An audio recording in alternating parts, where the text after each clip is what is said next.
As the colleagues also indicated, the financing situation, and which was in your presentation, Marcus, the financing situation in Germany is quite good. It's not that big of an issue, and it is also due to the fact that the investors who are come with a lot of equity. This is the difference to 2004 to 2007. And if you just see the investment volume that was the transaction volume of last year, if you see the leverage, at the end you have nearly the same amount of equity going into Germany right now as it was in 2007. As the leverage is totally different to what it was in 2007. So this is more of an indicator. The leverage is something which is related to the banking situation and the accessibility of financing. But the investor's idea on the country, which is shown in the equity that is invested, is at the size of 2006 and 2007. So it is the right time, as you said, to invest in Germany right now, to be one party to that game, and it's nothing that comes close to a bubble. It's something where when you invest in the right situation and you're not really just focused on the top 7, where it's really hard to find product, you have to compete with cash protection investors like local family offices or pension funds or so on. They are more on the cash protection side. And if you go down the road and you have what you also mentioned, to have the right object, you also have to have the right strategy, and therefore you do need somebody on the ground who's assisting you and helping you on the asset management side. The lending market in Germany is as diversified as the investment or the letting market. I think that the closer you get to the big 7 cities, the more you come along with the large mortgage banks and Landesbanks to talk to.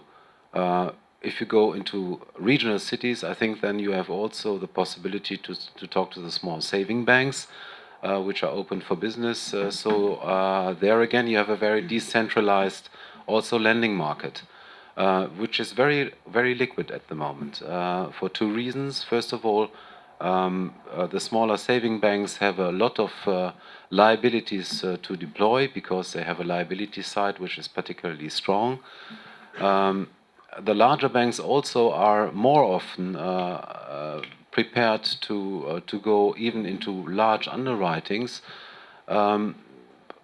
although the big constraints concerning capital costs and equity costs on a long-term basis are still true.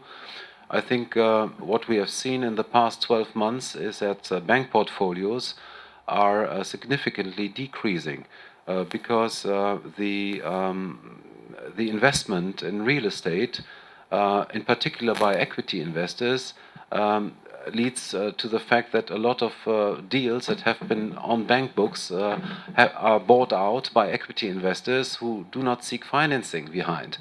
So as a consequence, you see with the large Landesbanks and the mortgage banks a trend since 6 or 12 months that the portfolios are going down.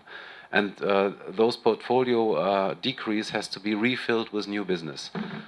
This is why I think to get even larger transactions requesting an underwriting of 100 or 115 or even 200 million is not a big problem at the moment in Germany. Which is quite a change, isn't it, from yes. 6 to 12 months ago? Yes, exactly. 6 to 12 months ago, I think the magical hurdle for many of those larger players was about 50, 80, maybe 100 million. Nowadays, this critical benchmark has gone up to 150 or 200 million for this given reason. Because banks, they have, let's say, they have fixed costs, they have many people to deploy, so they just need to refill their portfolios. It's also true that the insurance companies are getting into this market as a lender, in particular for the big ticket lending. To get, I think, generally speaking, if I make the comparison between the London lending market, the French lending market, and the German lending market, I must say Paris is roundabout in the middle of the pricing levels you can expect in Europe. London is still a little bit higher, but Germany is certainly much lower. I think for a core financing, you can expect a good margin in between 100 or 150 maximum basis points, whereas in Paris you should calculate 150 to 200, in London 200 to 250. So the German lending market is very, very liquid indeed. We are not back to good old times where you get 80% LTV for 80 basis points, but I think to make your investment running, I think the German banking market is very, very attractive, even for core plus and added value financings. Okay, so financing really has freed up quite a lot there. Financing is not an issue at the moment in Germany.